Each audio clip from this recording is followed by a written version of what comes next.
Welcome to Book Summary Podcast, your gateway to personal transformation. Each episode delivers big ideas from the world's most impactful books on mindset, productivity, and success, all in just a few minutes. Ready to turn knowledge into action? Let's get started. Have you ever felt like you're constantly chasing a feeling you can't quite grasp? Like you're perpetually trying to improve, reading all the books, trying all the methods, only to find yourself still wanting more, still feeling maybe a pervasive sense of unease or unfulfillment, or perhaps you sense you're just sort of reacting to life swept along by circumstances instead of truly living it with intention and joy. It's really a universal human experience, isn't it? This quest for happiness and peace. Yeah. And for so many of us, it often feels like, well, an uphill battle. It really does. It's that persistent, nagging sense that despite everything we try, whether it's therapy, meditation, diet changes, maybe even intense self-discipline, we're still not quite getting to the core of what's bothering us. Yeah. We might make some incremental improvements, perhaps, gain moments of relief here and there, but that underlying anxiety, the fear, that feeling of unfulfillment, it just seems to, persist. Yeah. And this persistent pattern, it suggests that maybe, just maybe, these methods, while they can be helpful on the surface, perhaps they aren't addressing the fundamental root cause of our psychological and emotional suffering. And that's exactly what we're here to unpack today. On this deep dive, we're plunging headfirst into some truly profound, paradigm-shifting insights from Joseph Nguyen's powerful book, Don't Believe Everything You Think. Our mission isn't just to summarize it, but to really shine a bright investigative light on where all our psychological and emotional suffering truly originates. It's an understanding that, honestly, once genuinely grasped and seen for yourself, can show you how to access a natural state of peace, joy, and fulfillment that is incredibly always available to you, right here, right now, just beneath the surface of any fleeting thought. Absolutely. And all the wisdom we're going to share today, all the surprising facts, the counterintuitive revelations, and the practical guidance, it comes directly from the pages of Nguyen's transformative book. It's a deep dive built entirely on his powerful principles and, it might just challenge everything you thought you knew about your own internal experience. Okay. So let's begin this journey of rediscovery. Okay, let's unpack this then. Let's start with a crucial distinction right off the bat. One that truly underpins Joseph Nguyen's entire philosophy, the difference between pain and suffering. Nguyen makes it incredibly clear that physical pain, the kind that comes from external events, is often, unavoidable. Life, as he describes it, hits us with first arrows. Right. You stub your toe, you get a flat tire on the way to an important meeting, maybe you receive a challenging diagnosis, or you experience a significant loss. These are painful events, undeniably real, part of the human condition. We can't always prevent that first arrow from striking. But here's where it gets truly interesting and frankly life-changing for many who really grasp it. Psychological and emotional suffering, according to Nguyen, is entirely optional. Optional, wow. Yeah.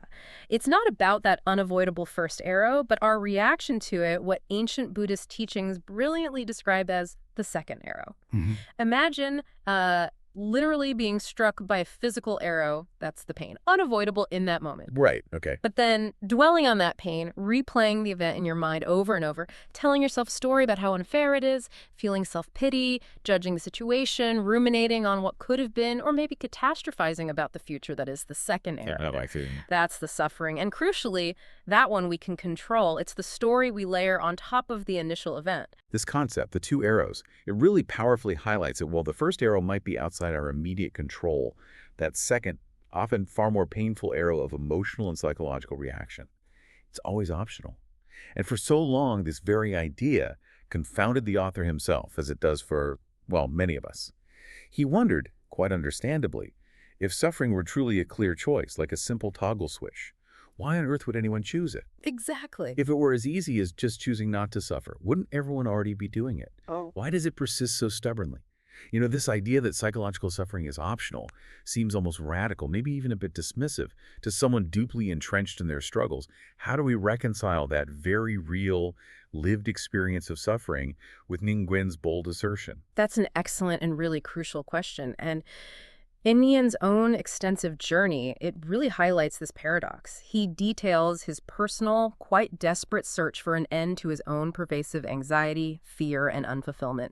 He tried virtually every self-improvement method imaginable, reading dozens and dozens of books on psychology and spirituality, consulting therapists, rigorously changing his habits, waking up at 4 a.m. for spiritual practice, Wow. meticulously altering his diet, practicing shadow work, meditating daily, attending spiritual retreats, even following spiritual masters and researching ancient religions. He really cast a wide net, desperately seeking relief. And what did he find? Did any of it work?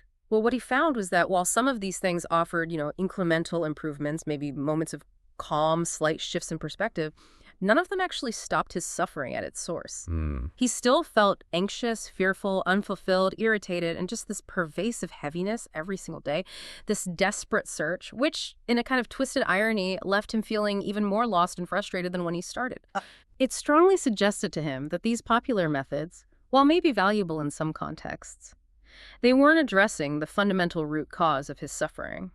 They were perhaps treating the symptoms of his psychological distress rather than the core issue that generated them in the first place. Right, like putting a Band-Aid on a deeper wound. Precisely. And this is where Nguyen's insight becomes truly profound. He realized he was looking in the wrong place entirely. So for you, the listener, I invite you to consider this. Yeah. How often have you felt more upset or distressed about your reaction to something than the thing itself? That sharp comment from a colleague might sting, sure, but it's the hours spent maybe replaying it, dissecting every word, feeling regret or anger that causes the sustained distress. Exactly. Or the unexpected bill isn't perhaps as painful as the anxiety you generate thinking about how you'll pay it, the future implications, what it means about your financial situation. Your frustration with a work project might be less about the project's actual difficulty and more about your internal monologue judging your capabilities, or the perceived unfairness of the task, or that fear of failure. That right there is the power of the second arrow in action. It confirms what Nguyen discovered. Our suffering is, in a very real sense, self-generated. And this leads us directly to what Joseph Nguyen calls the radical revelation, the core idea that truly shifts everything we thought we knew about our experience. Our reality isn't external. It's not out there. Joseph Nguyen posits quite boldly, we live in a world of thought, not reality. Yeah, that's a big one. Our personal perceptions, the stories we tell ourselves, the meanings we attach to things, all of these are formed exclusively by our thinking, and it's this thinking that creates our unique, deeply personal experience of the world from the inside out. This idea that our feelings don't come from external events, but from our thinking about them.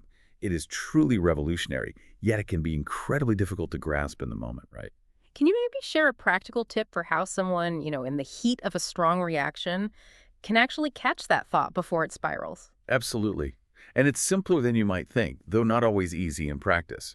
The first step is simply awareness.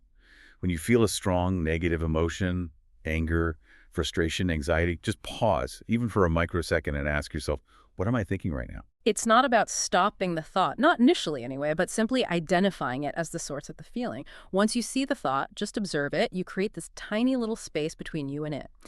And often, just this recognition can begin to diffuse the intensity. To illustrate this profound point, think about the classic coffee shop analogy from the book. Oh yeah, I remember that one. Imagine two people sitting in the exact same coffee shop. They're surrounded by the same aromas of coffee and pastries, same ambient sounds, same strangers. Yet one person is experiencing a full-blown existential crisis, completely stressed about their life, feeling lost and overwhelmed by their thoughts about their future or past regrets. The other person, maybe sitting just a few feet away, is peacefully people-watching, happily enjoying their drink, feeling pretty content and present. The external reality, the coffee shop, the sounds, the smells, it's identical for both of them. But their internal experiences, shaped entirely by their current thinking, couldn't be more vastly different. It's truly an inside-out creation of reality. Or consider something as universal as money. If you were to ask 100 different people what money means to them, gosh, you'd probably get close to 100 different answers, often diametrically opposed. Exactly. Money itself is, well, it's neutral, right? Bits of paper or digital numbers. Yet for some, it signifies freedom, security, opportunity, peace of mind. While for others, it might represent evil, greed, the root of all crime, or just a source of endless worry. The meaning we attach to it through our thinking dictates our entire emotional and psychological experience of it. Money isn't inherently good or bad. It's our thinking that makes it so, creating our personal reality around it. Precisely. And the same applies to, say, political views or public figures. People will project entirely different interpretations onto the same individual or event, all based on their own individual thought patterns and perceptions. The core insight here is that reality in the external sense is simply that an event happened or a person exists with no inherent meaning, thinking, or interpretation attached to it. Zero. Okay. Any meaning we layer on, any narrative we construct, any thinking we apply to it is entirely our own. This is how we create our perception of reality from the inside out. So our feelings don't actually come from those external events or people, they come from our thinking about them. Therefore, as the book states, we can only ever feel what we are thinking. Wow. So if I'm feeling angry, It's not the external event making you angry, but you're thinking about that event, your judgment, your story, your interpretation. This means that if you're experiencing sustained negative emotions, it's a direct consequence of your ongoing thinking. okay, let's do a quick thought experiment then for you, the listener, right now. Take a moment, just a minute, and answer this question honestly to yourself. Who would you be without the thought that you hated your job? Don't overthink it. Don't try to intellectualize. Just let the answer, the feeling, surface from within you, what arises. Take that moment. Without that specific thought, that persistent mental narrative about hating your job, you would most likely feel what? Lighter, maybe. Happier, more peaceful, more free, even if the external circumstances haven't changed one bit. Yeah. That simple, immediate shift in feeling reveals the profound impact of our thinking. Without that usual thinking about a particular event or thing, our experience of it completely alters. This is how we live in a world of thought, not reality, and how our perception of reality is created from the inside out through our own thinking. And with this understanding, we uncover the radical truth Nguyen points to. The root cause of all our human psychological suffering is our own thinking. Now, this doesn't invalidate our feelings, right? Yeah. Very real. Not at all. Our feelings are absolutely real, and we will feel what we think. Our feelings are the feedback mechanism. They're like our internal radar telling us what our current thoughts are creating in our experience. But our thinking can look so real, so solid, so unchangeable, like it is objective reality, until we truly see how our reality is actually being created from the inside. The powerful implication here is massive. If we know that we can only ever feel what we are thinking, then we know that we can change our feelings by changing our thinking. It means we possess this innate power to transform our entire internal lives at any given moment, simply by understanding where our feelings truly originate. So the ultimate key takeaway from this first principle, then, is really this. The moment we stop thinking is when our happiness begins. It's not about controlling the world or others or even trying to micromanage individual thoughts. It's about understanding and ultimately disengaging from the internal mechanism or the laborious, ego-driven thinking that creates our experience of suffering. Exactly. When that mental chatter quiets down, our natural state of well-being, which is always there, is simply revealed. Okay, so let's go even deeper now into the mechanics of this human experience by deconstructing thought itself. Because Joseph Nguyen draws this really crucial distinction between thoughts and thinking. Yes, this is fundamental. And it isn't just semantics or, a play on words. It's fundamental to understanding where psychological suffering truly originates and, importantly, how to alleviate it. Absolutely. So thoughts, as a noun, these are what Nguyen describes as the energetic, mental raw materials. They're the potential from which we create everything in the world. They're like spontaneous, maybe divine downloads, flashes of insight, impulses. They take absolutely no effort or force on our end. They just sort of pop into our minds unbidden. Like bubbles rising. Exactly. We can't control what thoughts emerge. Their source, Nguyen suggests, comes from something beyond our personal minds, what he refers to as the universe or infinite intelligence. And here's the kicker, that truly counterintuitive part. Thoughts themselves, in their pure, unadulterated form, are inherently neutral or even positive. They are raw data, pure potential. Okay, neutral or positive, but then there's thinking, the verb. Right. This is the act of actively engaging with those spontaneous thoughts, judging them, analyzing them, ruminating on them, spinning stories around them, and essentially giving them power and personal meaning. This process, this act of thinking, requires a significant amount of energy, effort, and willpower. And this, according to the book, is the actual root cause of psychological suffering. So the thought itself isn't the problem. No, the initial thought, Say, a creative idea might feel expansive, even exhilarating. But the thinking about that thought is what introduces the doubt, the criticism, the negativity, transforming that pure potential into struggle. And what truly strikes me about this distinction is how counterintuitive that effort attribute is. We're taught that deep thinking, intense analysis, constant strategizing are what lead to breakthroughs and success. But Nguyen says thought is effortless while thinking is laborious. How does that actually manifest in everyday scenarios for our listeners where they might be putting in more effort, more thinking, and getting less return? That's a brilliant point, and it's really the core of the paradox. Think about an athlete who's in the zone. They're not laboriously thinking about each move, they're effortlessly doing. Their body just knows. Right. Similarly, in daily life, when you're caught in overthinking, how do you feel? Drained, exhausted, maybe even paralyzed by indecision. That's the laborious nature of thinking at play. Conversely, when an inspired idea truly pops into your head, unforced, how does that feel? It usually feels light, exciting, almost like a gift, right? Right. And the path forward suddenly seems clearer. That's the effortless nature of pure thought. Yeah. Okay. Let's use the income experiment from the book to illustrate further. If I ask you, how much money do you want to make? An initial thought, say $1 million, might spontaneously pop into your mind. That initial thought itself is neutral, maybe even expansive, perhaps exciting. It doesn't cause any immediate emotional toil or suffering. But what happens when you start thinking about that thought? Okay. That's when the internal monologue often kicks in. Can I really do that? That's way too much. Who am I kidding? Or what if I fail? I'm not good enough for that kind of money. I've never made that much before.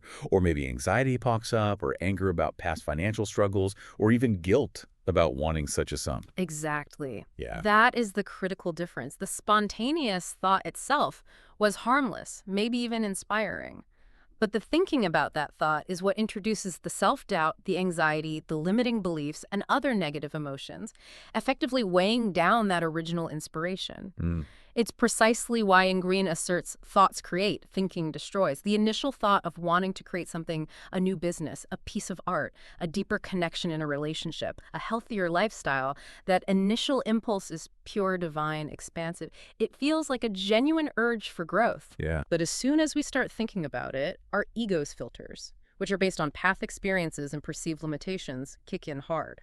We introduce limiting beliefs, I'm not talented enough, judgments, this is a really silly idea, criticisms, it will never work, effectively sabotaging that initial creative impulse. We come up with infinite reasons why we can't do it or shouldn't want it, burying the original inspiration under layers and layers of mental noise. So our feelings, then, they really do serve as an internal radar. Positive feelings indicate we're receiving pure, expansive thoughts directly from what Nguyen calls the universal mind, flowing through us effortlessly, unhindered by our personal filters. Right. Conversely, negative feelings signal that we are actively thinking about those thoughts, adding our ego's interpretations, engaging in that strenuous mental effort.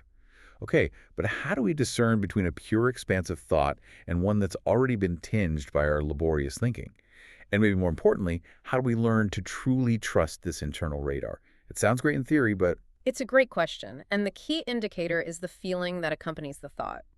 Pure thoughts, inspirations, intuition, they tend to arrive effortlessly, often with a sense of rightness, clarity, or even excitement. They feel light, expansive. Thinking, on the other hand, especially problematic thinking, feels heavy, effortful. It brings with it a sense of confusion, struggle, or negative emotions like anxiety or dread. Okay. The intensity of the negative emotion you feel is directly correlated with the amount of thinking you are doing in that moment, not the external circumstance itself. Learning to trust the radar is really a process of paying attention. When you feel light and clear, you're likely in the flow of pure thought. When you feel heavy or anxious, you're probably caught up in thinking. The book offers a really useful chart that helps crystallize this distinction. Yes, let's highlight some of those key attributes from Nguyen's chart because they're quite revealing. For thought, the source is the universe. For thinking, it's the ego. Thought feels light, while thinking is heavy. Thought is expansive in energy, whereas thinking is restrictive. Thought is infinite in nature. Thinking is limited. Thought is inherently creative, while thinking is destructive. Thought is positively charged. Thinking is negative. Wow, just that alone is a profound reframing. And it continues. The essence of thought is divine. The essence of thinking is mortal. Thoughts feel alive, vital, connected, while thinking feels stressful, draining, and separate. The emotion tied to pure thought is love, joy, and peace. The emotion tied to thinking is fear, anxiety, and doubt. Thoughts open us up to infinite possibilities, while thinking is confining, boxing us into our past experiences and perceived limits. Hmm. Thought gives a sense of wholeness and unity. Thinking creates separateness and isolation. And crucially, as we discussed, pure thought is effortless, while thinking is laborious, it takes work. This chart isn't just a list, it's like a profound map, revealing that our natural state is positive, clear, and expansive when we're not bogged down by that laborious, ego-driven thinking. Okay, so the obvious question arises then. Why do we even think this way in the first place if it's the root of all our suffering? It seems counterproductive. Well, it comes down to the fundamental evolutionary purpose of the mind. Our mind, as Joseph Nguyen explains it, evolved primarily as a survival tool. Okay. Its inherent job is to constantly scan for threats, predict dangers, and rationalize situations based on past experiences and learned patterns. It's an incredibly sophisticated piece of biological hardware, designed brilliantly, actually, to keep us alive in a harsh, unpredictable world, historically speaking. Right, fight or flight. Exactly. But here's the crucial insight that often gets overlooked. The mind's job is to keep us alive, not necessarily to make us fulfilled, joyful, or peaceful. When we don't understand this inherent design, we get frustrated with its constant threat assessment and worry spinning. It's like taking a hammer, a tool designed for driving nails, and getting frustrated when it can't bake a cake. It's just not its primary function. That's a great analogy. If we keep listening only to our minds, giving its every worry and analysis full credence, believing every thought, we remain in a perpetual state of fight or flight, anxiety, fear, and all those other negative emotions. It's as if we're still stuck in a primordial wild where death lurks around every corner, even though our modern lives really present such immediate physical dangers. Our minds are essentially still running that old survival software. So the speculation here is profound. To truly thrive, to find lasting peace, love, and joy, we kind of need to relieve the mind of its job in our daily non-life-threatening interactions. This doesn't mean ignoring real warning signs or becoming reckless, obviously. Of course not. It means recognizing when the mind's survival programming is overacted and unhelpful in a given situation. We need to go beyond its incessant survival programming and tune into something greater, our consciousness, our inner wisdom, our soul, our innate well-being. Exactly. Our mind has done its amazing job keeping the species alive, but now we can choose to access a different, more expansive operating system for living a truly fulfilled life. It's about putting the servant, the rational mind, back in its rightful place, supporting, not dictating. This leads us perfectly into the three principles, doesn't it? This fundamental understanding discovered by Sydney Banks, which profoundly shapes the entire human experience. Universal mind, universal consciousness, and universal thought. Yes. Nguyen explains that the dynamic interplay of these three principles creates absolutely everything we experience, moment by moment. If even one of these foundational elements were absent, we literally couldn't experience anything at all. They are the absolute scaffolding of our perceived reality. Okay, let's break them down. Let's start with universal mind. Mm. What exactly is that? It sounds, well, big. It is big, and it's not a brain or a personal mind. It's the intelligence behind all living things, the life force and energy that permeates and connects everything. It's how an acorn instinctively knows how to grow into a majestic oak tree, how planets stay in their precise orbits without any human intervention, how our bodies miraculously heal themselves from a cut, or how our heart beats tirelessly without us having to consciously manage it. Right, that background intelligence. Exactly. Many people refer to this as God, infinite intelligence, source, the quantum field, or perhaps the collective unconscious. It's the origin of all thoughts, ultimately in all creation. It's the invisible intelligence that orchestrates the entire universe. And how does connecting to it feel? Well, when we are connected to this universal mind, which is actually our natural state when our personal thinking quiets down, we feel whole, fulfilled, filled with love, joy, peace, inspiration. The feeling is one of complete unity and flow. It's only when we begin to think, believing the illusions, stories, and limitations generated by our personal ego, getting caught up in mental analysis, that we inadvertently block this natural flow. This blocking leads directly to feelings of separation, frustration, loneliness, anger, and fear. It's like a subtle but powerful disconnection from our inherent well-being, like putting a filter over a bright light source. Okay, that makes sense. So that's universal mind. Next is universal consciousness. Yes. This is what allows us to be aware of our existence, to perceive things, and, crucially, to be aware of our thoughts. Without consciousness, our five senses would be totally useless. Nothing would be perceivable to us. We wouldn't know we were experiencing anything. Precisely. It's the principle that brings things to life, that illuminates our experiences, making them manifest in our awareness. Think of it as the spotlight on the stage of life. Without it, even if the actors and props are there, you can't see the play. It's simply the capacity to know, to perceive. Got it. And the third principle is universal thought. How is this different from our personal thinking? Great question. This isn't your personal thinking, your analysis or rumination. Universal thought is the raw material of the universe itself. It's our innate ability to spontaneously think in the sense of creating form from the energy of the universal mind, which is then brought into awareness by universal consciousness. It's the object we perceive through consciousness, the specific content of our experience. Without universal thought, there would be nothing for a consciousness to be aware of, no form, no specific experience. It's the fundamental building blocks from which our perceived reality is constantly being made, moment to moment. Nguyen offers a fantastic analogy to tie these three together, doesn't he? The electricity, the TV, and the DVD. Yes, it's very helpful. Think of universal mind as the electricity. It's the invisible, all-pervasive energy that powers everything, the ultimate source. Okay.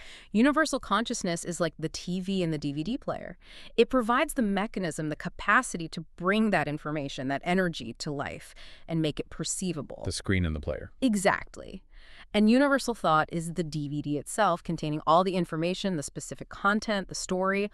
All three work together seamlessly in every single moment to allow us to watch the movie of our lives, to experience everything we do. And if one is missing? If the electricity mind is off, no movie. If the TV consciousness is broken, no movie. If there's no DVD thought, no movie. Each is absolutely indispensable for any experience to occur. Understanding these principles isn't just theoretical philosophy then. Yeah. It's practical. Oh, profoundly practical. It fundamentally shifts how we approach suffering and creation. It shows us that we can alleviate our suffering not by trying to control the external world or even wrestling with individual thoughts, but by understanding how our entire experience is created from within through the interplay of these universal principles. And once we truly see that, we gain the profound insight that we can then choose to create from the ultimate source, from universal mind, from inspiration, rather than from our limited, conditioned personal minds. It's a profound shift from struggling against the current of life to living with the natural, intelligent flow of universal energy. Okay, so if thinking specifically that laborious, ego-driven thinking is the root cause of our suffering, how do we actually stop thinking? I mean, that sounds like a monumental, almost impossible task, right? Like trying to silence a busy highway with sheer willpower. Right, it does sound daunting like that. But the good news is, the goal isn't actually to prevent all thoughts from entering our minds. That's fundamentally impossible and probably undesirable. Thoughts are an inherent, spontaneous part of our human experience, popping in effortlessly all the time. The key, Nguyen emphasizes, is to reduce the time we spend engaging with and thinking about those thoughts. It's about recognizing them as transient mental events, not necessarily true, not necessarily personal commands we have to obey or analyze. Okay. So it's about the engagement, not the thought itself. Exactly. And this profound insight about letting go is beautifully illustrated by that ancient Zen story of the young monk and the empty boat. Do you know that one? Vaguely refresh my memory. Sure. So a young monk, very dedicated to his meditation practice, struggled deeply with anger. He was constantly disturbed by external noises, people talking nearby, animals scurrying, even just the rustling of wind or the chirping of birds. Okay, easily distracted. Very. Seeking perfect, undisturbed silence, he decided to row a small boat way out to the absolute middle of a tranquil lake, far from any shore. One day, as he meditated deeply, another boat slowly drifted across the lake and gently bumped into his. Enraged by this interruption, the monk burst out, yelling at the unseen occupants for their carelessness and disrespect, completely losing his meditative state. Oh dear, all that effort. Right. But then, to his utter surprise, he peered into the other boat and found it was completely empty. There was no one there to be angry at. At that moment, he had this incredible transformative insight. His anger wasn't coming from the external disturbances, the other boat, or the birds. It was coming entirely from his own reaction to them, his own thinking about them, his own expectations and judgments. All upsetting situations, he realized, are just like that empty boat. They have no inherent power to make you angry, frustrated, or fearful without your internal reaction, your personal interpretation, your thinking about them.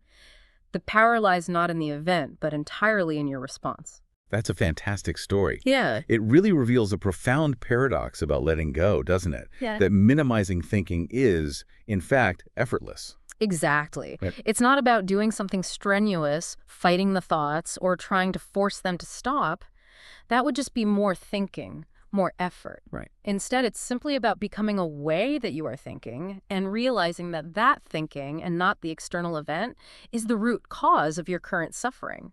This simple, non-judgmental awareness automatically creates a detachment from the thinking, allowing it to naturally settle, just like dirt in a bowl of cloudy water. The effort is in the fighting, not in the releasing. I love that cloudy water analogy. Yeah. If you have a bowl of cloudy, dirty water, your first instinct might be to try and filter it or boil it or stir it frantically to get the dirt out, all of which takes effort and often just makes it cloudier. But if you simply let it sit undisturbed, the dirt naturally settles to the bottom all on its own, and the water becomes perfectly clear. Our mind's natural state is clear, calm, and insightful. If life feels unclear, disorganized, or stressful, it's just our thinking stirring up the dirt, making our mind cloudy, difficult to see ahead, and obscuring our innate wisdom. Similarly, consider the classic scenario of quicksand. Our instinct, in a panic, is to fight it, right? Struggling frantically, flailing, which only makes it worse, pulling you under faster. Yeah, terrifying. The way out, counterintuitively, is to stop struggling, to relax, and trust your natural buoyancy to rise to the surface. In the exact same vein, fighting your thinking, trying to force it to stop, or judging yourself harshly for having certain thoughts only amplifies the negative emotions and pulls you deeper into suffering. But letting go, trusting your natural inner wisdom, and allowing your thinking to settle, just like the dirt, naturally leads to clarity and peace.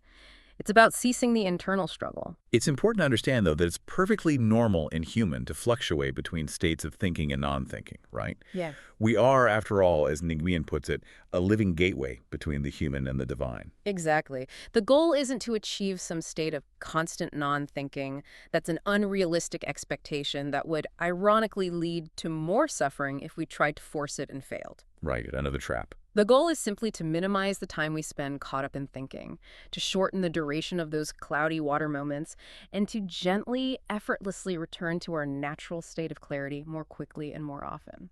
So what gives us true foundational peace, then, isn't the absence of thought, but the knowing that this state of peace, love, and fulfillment is always available to us, inherent within us, just underneath any layer of thinking. That's the core of it. It's something we can temporarily forget, get distracted from, or cover up with mental noise, but we can never truly lose it. Like the sun setting at night, we know it's always there, even if clouds or the Earth's rotation obscure it from our view for a while. When you remember that you're caught in thinking, that simple, gentle realization alone allows you to effortlessly return to your natural, beautiful state. It's a remembering, a revealing, not a striving or a manufactured effort. Okay, here's where it gets truly intriguing for me, and maybe for a lot of listeners. How could we possibly thrive in the world, pursue our ambitions, navigate a complex reality without the very tool we're told is essential? That analytical, laborious thinking. This often seems so counterintuitive, doesn't it? We're rigorously taught from childhood that thinking, planning, analyzing, strategizing are the absolute keys to success in life. Right, it's deeply ingrained. But Joseph Nguyen reveals this profound paradox.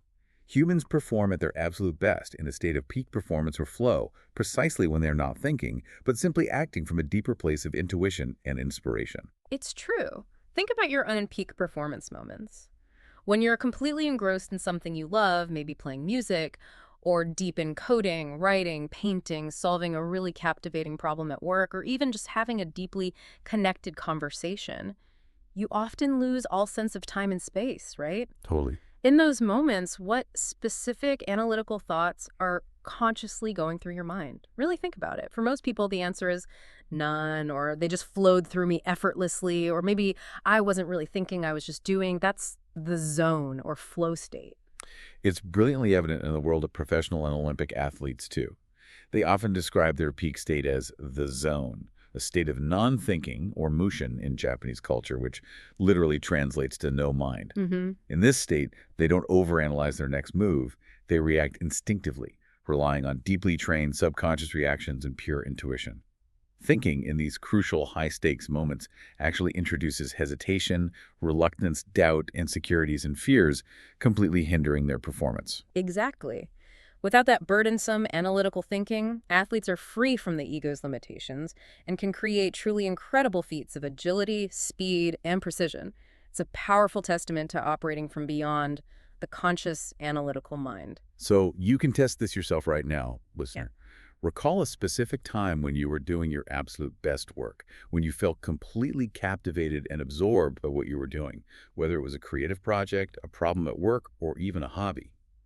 What thoughts were going through your mind in that exact moment? Pause and really consider it. The consistent insight that arises from most people is, I wasn't thinking, I was just doing, or the ideas just came to me. This is really compelling evidence that our highest performance, our most creative output, and our deepest sense of engagement come from a state that transcends that laborious analytical thought. Yes, the absence of thinking in these moments isn't a deficit. It's actually the very foundation of effortless mastery and flow. Okay, so if we stop thinking or reduce it drastically, what about our goals, our dreams, our ambitions? Will we just, devolve into unmotivated couch potatoes, losing all drive? This was a real concern for the author himself, and I imagine it's a common, valid question that arises when people first encounter these ideas. It's a very common and understandable concern, but Nguyen clarifies that when we begin to reduce our personal thinking, we don't stop having goals and dreams at all. In fact, quite the opposite happens. It allows us to fall back into our true nature and begin creating goals and dreams from a completely different, far more powerful, and ultimately much more fulfilling source. Inspiration, not desperation. Inspiration versus desperation. Yeah. This is truly a crucial distinction that can redefine your entire approach to ambition and achievement. Joseph Nguyen explains there are fundamentally two sources of goals: those created out of desperation and those created out of inspiration. Goals born from desperation tend to feel heavy, burdensome. They're often driven by scarcity, fear, and urgency. They lead to feelings of dread, maybe imposter syndrome, self-doubt. You pursue them because you feel like you have to do them, rather than genuinely wanting to. Right, like escaping something bad rather than moving towards something good. These are typically means goals, aren't they? Not ends in themselves. Exactly. For example, you want to make a lot of money to get financial freedom, or you want to quit your job to escape stress, or you want to find a partner to avoid loneliness. Even if you achieve these goals, the feelings of lack, the underlying void you were trying to fill, it often quickly resurfaces, prompting you to chase an even bigger, more desperate goal. It's like a hamster wheel. Yeah, the goalposts keep moving. These goals are often deemed realistic because they're based on analyzing your past and what seems plausible from a limited fear-based perspective. But this ultimately leads to confinement within your current perceived limitations and a perpetual cycle of unfulfillment. Sadly, as the author points out, this desperate cycle is how many, many people operate, trapped in this loop of seeking external validation or escape. But the good news, as he stresses, is that it's not your fault, and there is a way out. So what's the alternative? Goals from inspiration, how are they different? Goals from inspiration are a completely different internal experience. They feel light, energizing, expansive, and deeply moving.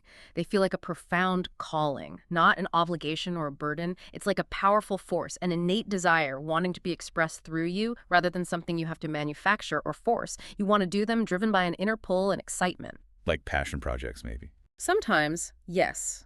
This is creation from a place of abundance, an end in and of itself, with no external reason needed beyond the joy of doing it.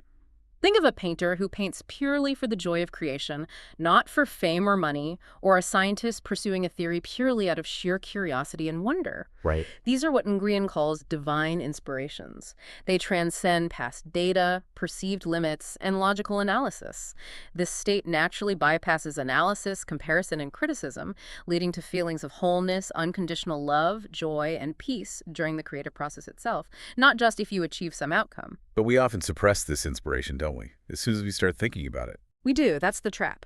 As soon as we start thinking, analyzing, is this practical? What will people think? Can I really do this? We introduce doubt, fear, and all those limiting beliefs.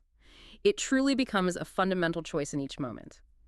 Are you following the call of inspiration or the demands of desperation? When we stop the laborious thinking, we actually align more easily with our true nature and create from a place of genuine, expansive desire. This leads to a far more fulfilling journey, truly, regardless of the ultimate outcome. So how do we tap into this profound source of inspiration then? How do we quiet that desperate, ego-driven thinking and allow those divine impulses, those inspired thoughts, to actually surface? Nguyen offers a really powerful question designed specifically to bypass all those common thinking triggers, those conditioned fears, and those desires for external validation that usually cloud our judgment. Ask yourself this. If I had infinite money, already traveled the world, had absolutely no fear whatsoever, and didn't receive any recognition or validation for what I do, what would I do or what would I create? Wow, that strips away a lot. It really does. The answers that spontaneously arise for you without any manual thinking, without analysis or calculation, those are likely from divine inspiration. This question shrewdly removes all the common external motivators and fears: money, fame, fear of failure, need for approval, clearing the mental space for your true, inspired desires to surface, unadulterated. This powerful concept leads us directly to unconditional love and unconditional creation. True unconditional love, as the author profoundly learned from his girlfriend Kenna, has no reasons or conditions attached. He recounts a deeply personal story where he kept asking her why she loves him, expecting, a list of his positive traits or actions. Right, the usual scorecard. Exactly. But her consistent, simple answer was always, I don't know, I just know that I love you. He, on the other hand, had this mental list of dozens of reasons why he loved her kindness, her intelligence, her laugh, whatever it was. But then he had this epiphany. He realized that if his love for her was based on her traits or actions, then it was inherently conditional. If she didn't exhibit those specific traits or perform those actions anymore, would he stop loving her? A challenging thought. Definitely. He realized her love for him was simply an outpour of an abundance of love from within herself, freely given without expectation or conditions. It was a choice of being loving rather than having reasons to love. His own love became truly unconditional when he stopped attaching reasons and just allowed it to be. It's an internal state, not just a reaction to external stimuli. And this applies to creation, too. Yeah. Unconditional creation. Yes, exactly the same principle. It's about creating purely for the joy of the act itself, not for money, fame, external validation, or any specific outcome. We often mistakenly believe that achieving external goals will give us feelings like security, peace, or love.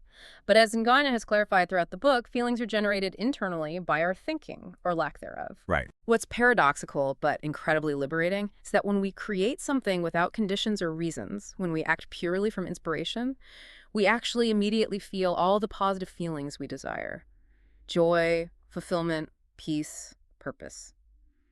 Right now, this is creation from abundance, not lack, and it is only truly possible in a state of non-thinking, where the ego's demands for external validation are quieted.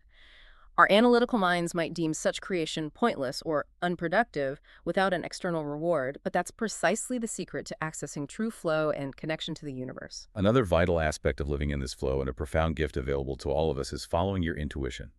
Nguyen describes it as a sacred inherent gift, a real-time inner GPS. Your gut feeling. Exactly. That gut feeling, that inner knowing that always knows what you need to do, guiding you even when it defies all conventional logic or external data. Albert Einstein famously said, "The intuitive mind is a sacred gift, and the rational mind is a faithful servant." We have created a society that honors the servant and has forgotten the gift. That quote perfectly encapsulates how we've often prioritized analysis over inner wisdom, hasn't it? It really has. We often try to confirm our intuition with external validation. Asking everyone for advice, meticulously making pros and cons lists, seeking endless data, which only leads to more anxiety, confusion, and doubt. Spinning our wheels. Totally. The truth, as Nguyen emphasizes, is profoundly simple. Only you can know what you want to do. Your intuition may not seem logical or predictable. It may not conform to what others expect or advise, but that's its very strength. It accesses infinite possibilities beyond our limited rational mind, which can only process what it already knows or can analyze based on the past. Our job, then, in this process of creation and living in flow, is to clearly define what we want to create, to connect with that inspired vision, but crucially, not to get bogged down in figuring out how it will happen. The what versus the how. Exactly. The how is for the universe, for infinite intelligence, to orchestrate, often in ways that are completely beyond our current comprehension or ability to plan. Attempting to force the how with our finite analytical minds only creates suffering, struggle, and limitation. As the book states so powerfully, the path forward is only revealed when we begin walking. That takes courage. It takes faith. It's a leap of faith, a trust in the unseen intelligence that guides life itself. So why don't more people listen to this powerful inner GPS if it's so great? The simple answer usually is fear. Intuition operates in the unknown, the realm of infinite possibilities, which our survival-oriented minds inherently fear because they crave predictability, control, and certainty. Right, the mind wants a map. It does. The mind wants to analyze, categorize, and predict, and the unknown challenges its very purpose. But stepping into the unknown, guided by intuition, is precisely the only way to manifest what you don't already have, to access insights and opportunities that don't exist within your current framework of understanding. Okay, so how does intuition actually speak to us then? How can we differentiate it from just random thoughts or maybe wishful thinking or the ego's chatter? That's a vital discernment to cultivate. Intuition generally comes in the form of those spontaneous thoughts we discussed earlier, the ones that just pop into your mind. But they carry a distinct quality, often a sense of knowingness, clarity, rightness, and effortlessness. It might feel like a quiet, firm nudge or a sudden burst of insight that just resonates deeply, feels right in your core. There's usually no internal debate or struggle associated with it. Okay. Thinking, by contrast, especially problem-oriented or fear-based thinking, feels strenuous, laborious, effortful, and is almost always accompanied by negative emotions like anxiety, doubt, pressure, or frustration. You'll feel the difference in your body and your energy. Trust that lighter, clearer feeling. This brings us to another beautiful concept from the book. Yeah. Creating space for miracles. The idea that for there to be creation, there must first be space. Like a teacup already overflowing. A mind full of old, incessant thinking, of analysis and rumination, has absolutely no room for new thoughts, new insights, new solutions, or that divine inspiration we talked about. Creating this crucial mental space happens through non-thinking, through deliberately quieting the mental noise. The Zen master in the scholar parable illustrates this perfectly. Remember that one? A scholar, puffed up with his own knowledge and intellectual pride, sought advice from a wise Zen master. The master, instead of launching into a lecture, simply began pouring tea into the scholar's cup and kept pouring until it overflowed onto the table. When the scholar protested, "Stop, it's full, no more will go in," the master simply said, "You are like this cup, so full of your own ideas and opinions that nothing more will fit in. Come back to me with an empty cup." Empty your cup, classic. Classic and profound. Historically, many geniuses instinctively understood and practiced this principle. Think of Thomas Edison. When he was stuck on a challenging problem in his laboratory, he wouldn't just try to force a solution through more intense thinking. Instead, he'd famously take a nap, holding steel balls in his hand. As he relaxed and fell deeper asleep, entering a state closer to non-thinking, the balls would drop with a clang, waking him up often, apparently, with the solution to his problem seemingly appearing out of nowhere. Wow, so he was hacking his subconscious. In a way, yes, his conscious, analytical mind had quieted, creating space for new ideas and insights to surface from a deeper level. Albert Einstein, similarly, would famously play the violin when stuck on complex physics problems, allowing solutions to come to him out of seemingly nowhere. It wasn't procrastination, it was incubation. Exactly. These are not just coincidences. These are examples of brilliant minds creating the necessary mental space for divine downloads, for creative breakthroughs that go beyond logical deduction and existing knowledge. So the process for receiving these divine downloads when facing a challenge, according to Nguyen, is deceptively simple, but sounds incredibly powerful. It is. First, become truly aware that your laborious thinking, your worry, your analysis is the root cause of any negative emotions you're experiencing about the challenge. See the thinking itself. Okay, step one, awareness of thinking. Second, create space. Genuinely surrender your manual analytical thinking. Have complete faith that your inner wisdom or infinite intelligence will provide the answer, and crucially, surrender the how and the when it will arrive. Don't try to force the solution or dictate the timeline. Trust. That sounds like the hard part. It can be. Third, become aware of any positive feelings that naturally arise as you surrender feelings of relief, peace, openness, and consciously magnify them, welcome them in. Learn to meet challenges not with fear and struggle, but with an open heart and a sense of love or curiosity, trusting that the solution will emerge in its own time. It might seem too simple for complex problems, but maybe the deepest truths often are simple. That's often the case. We complicate things with our thinking. Okay, now, as you begin living more consistently in this state of non-thinking, or at least minimizing the time caught up in it, Nguyen points out something interesting happens. An unfamiliar sense of profound peace and contentment starts to emerge. Yes. Paradoxically, this new, quiet state can actually trigger your mind, your personal ego, to believe something is wrong because it's unfamiliar. Exactly. The ego, which thrives on control, analysis, problems, and drama, can feel threatened by its own impending death or irrelevance in this peaceful state. It will try desperately to lure you back into familiar, even if painful, thinking patterns for a sense of safety and purpose. How does it do that? It might whisper things like, "You're being lazy," or "You're losing your edge. This piece is boring. This is too simple. It can't possibly work long term," or "You're not being productive enough." It tries to stir up doubt and worry. This feeling of losing your edge or being less productive is one of the ego's most insidious deceptions, isn't it? It really is, because the truth is we are most productive, most creative, most intuitive, and most impactful when we're operating from a state of non-thinking flow. Time seems to fly by effortlessly. Tasks that once felt like a struggle become easier and more enjoyable. Abundance seems to flow more readily into your life, and what might be considered miracles or synchronicities from a purely logical perspective begin to occur with increasing frequency. So it really is a profound choice.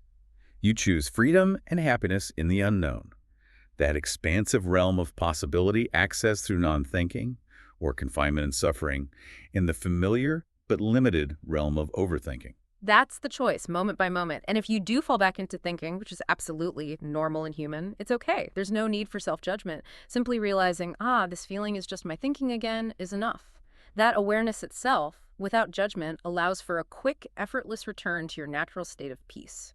The awareness is the key, always. The book provides some really practical frameworks to support this shift into sustained non-thinking, which is great because theory is one thing, practice is another. Absolutely. Let's look at a few, as they offer really concrete steps. The core How to Stop Thinking framework encourages a 3-step process, essentially summarizing what we've discussed. First, truly realize and internalize that thinking, not external events, is the root of all your psychological suffering, and clearly identify the difference between those spontaneous thoughts and your laborious thinking about them. Yeah. Second, when you feel negative emotions arise, create space. Acknowledge, welcome, and allow those thoughts and feelings to exist without resistance or belief. Understand that you are the sacred open space holding the feelings, not the feelings themselves.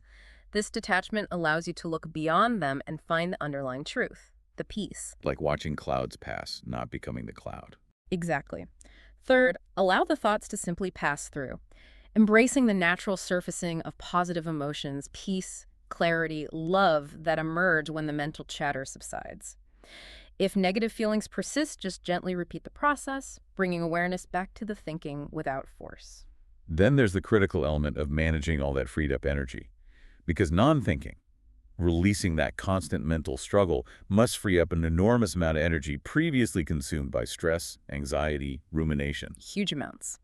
The key, as Nguyen emphasizes, is to channel this newly available energy into goals born of inspiration, not desperation. If you only have desperate goals in your life, like escaping debt or finding validation, this freed energy might just fuel more suffering as you pursue those external things with even more intensity. But if you connect with inspired goals, Like what? well, for example, if you've been working a demanding job fueled by desperate thinking, "I have to do this," when you quiet that, you might suddenly have the energy and clarity to pursue a long-lost creative hobby or deepen relationships, or start that project you always dreamed of but felt too drained for.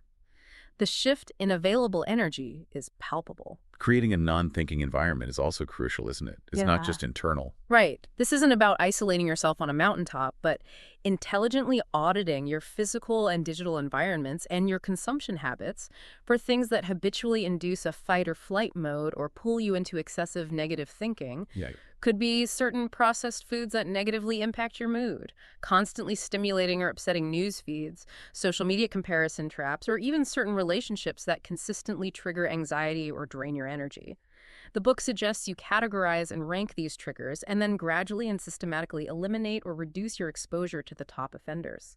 Be honest with yourself about what pulls you down. And simultaneously, you actively cultivate support, right? By listing activities, environments, and consumption that foster relaxation, peace, and non-thinking.